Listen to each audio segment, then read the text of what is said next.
In this session, we would like to have a practice on the construction of a epicycloid.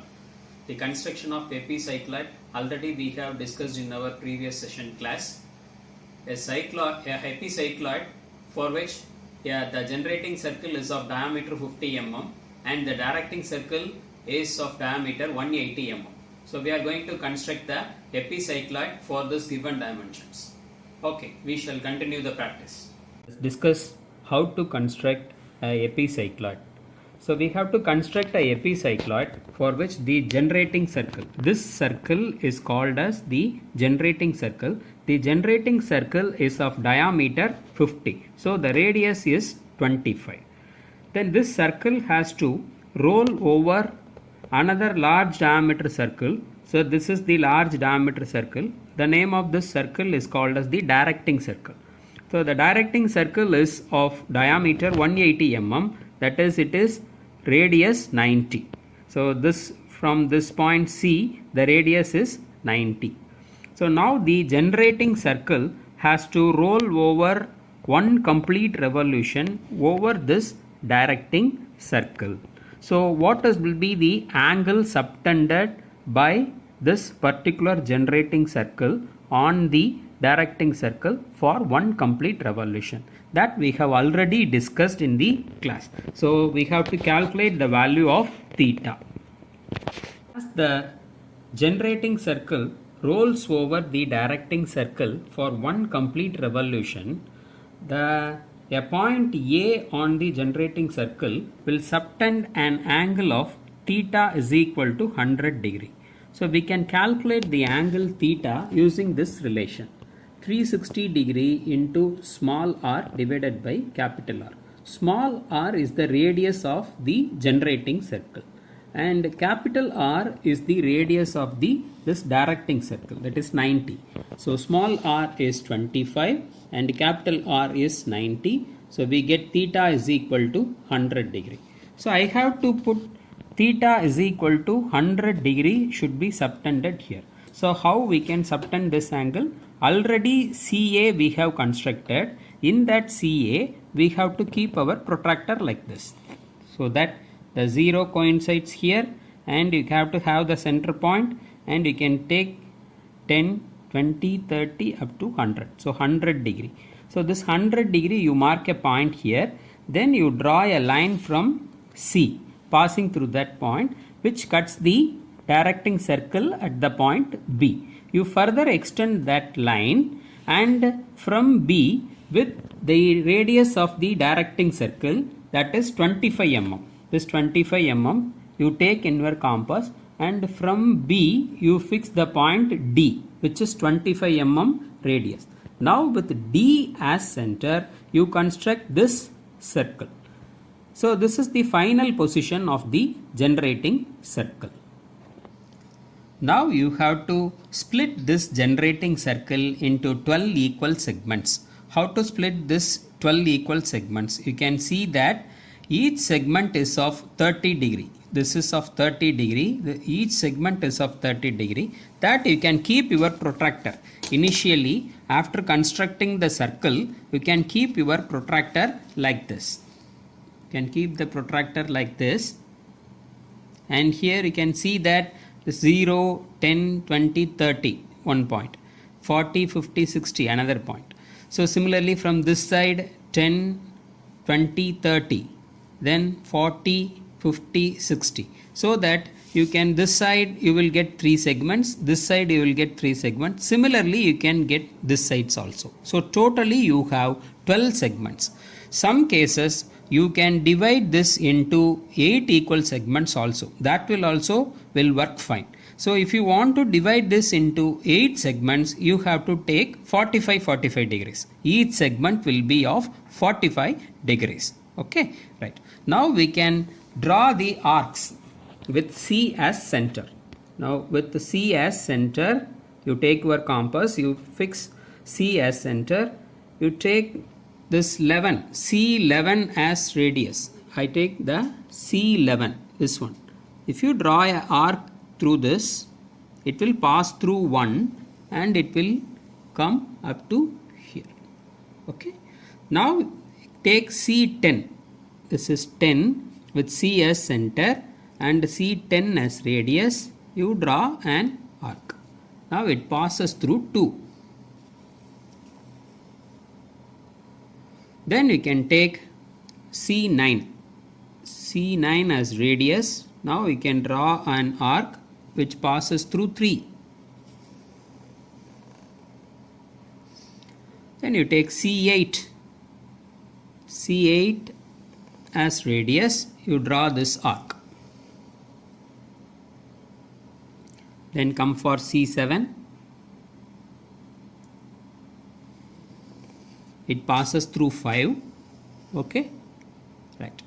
Then the final point is C6.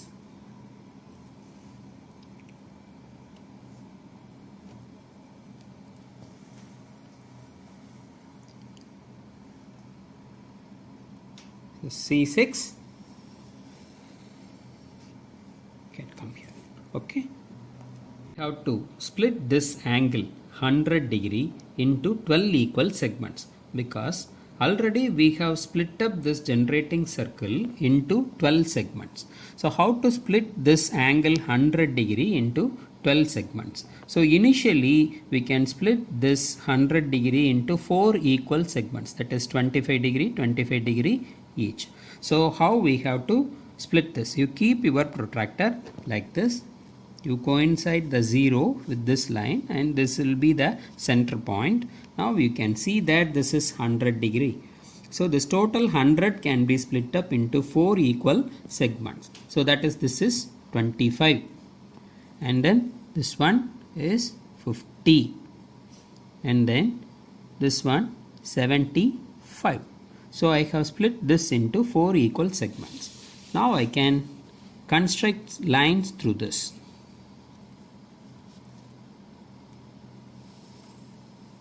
Segment 1,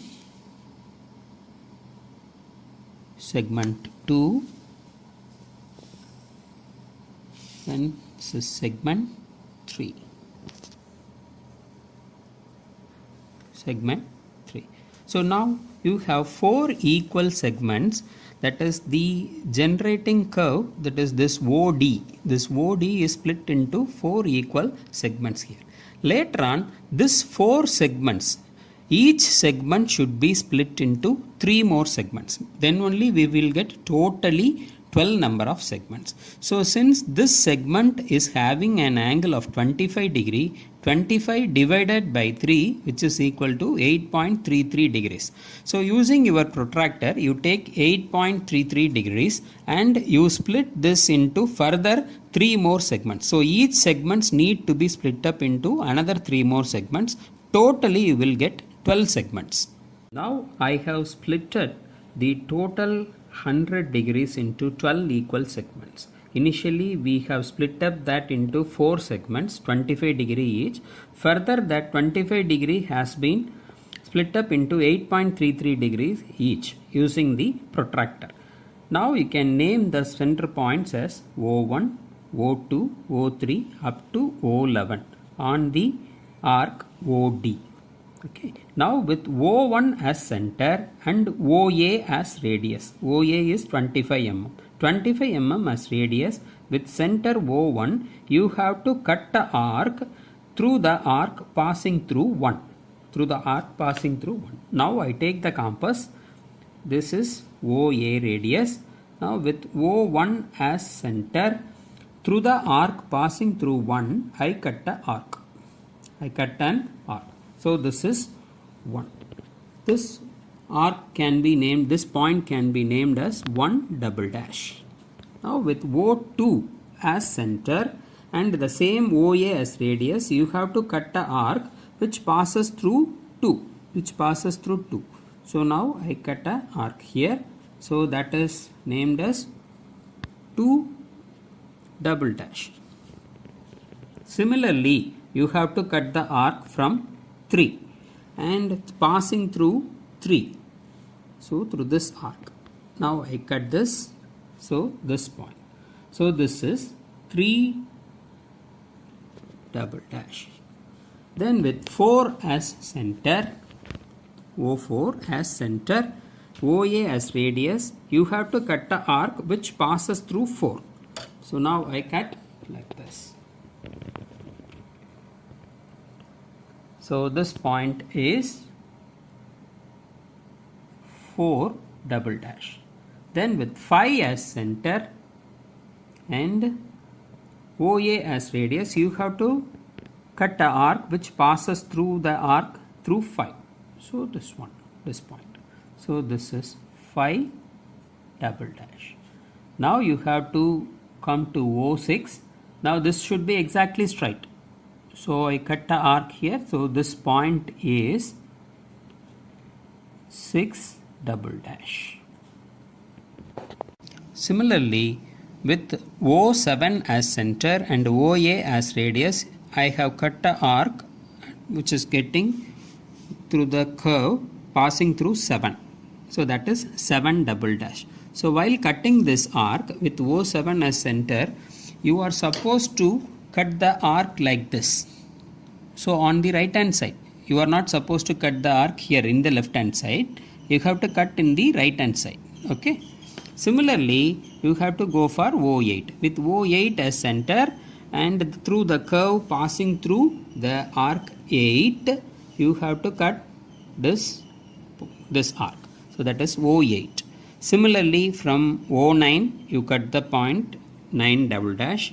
Then with O10, 10 double dash, and with O11, 11 double dash. Now you have obtained the point from 1 to 11 double dash. If you join this through a smooth curve using freehand first, using thin lines, you have to join this all these points from 1 to 11 double dash through freehands. Later on you can make it thick. Now I have joined the points from A, 1 double dash, 2 double dash, 3 double dash up to 11 double dash and B. So this is the path traced by the point A as the generating circle rolls over one complete revolution. So the curve this traced is called as epicycloid. Now let us construct the tangent and normal to any point on this curve. Let me fix a point here. We fix a point. The point is P. In your compass, you take OA radius, OA as radius with this point P as center. You cut the arc. You cut the arc on OD. So on the curve that is joining the OD. With P as center and OA as radius, I have cut an arc here through OD, which is the arc of centers. Okay. So this point you can name this as E, this one. So now you need to join this E with the center point C. So I join this. This intersect on the arc AB at a point called as N. This is N. So now from this N, if you join a line between N and P, that will be the normal to the curve. This is the normal to the curve. So now I can write this is the normal. Now a tangent can be drawn using your mini drafter, which is exactly perpendicular to the normal. So I keep this vertical scale and I tied my drafter. Now the line which passes through the point P, this will form the tangent to this curve. This is the tangent T. Okay, thank you.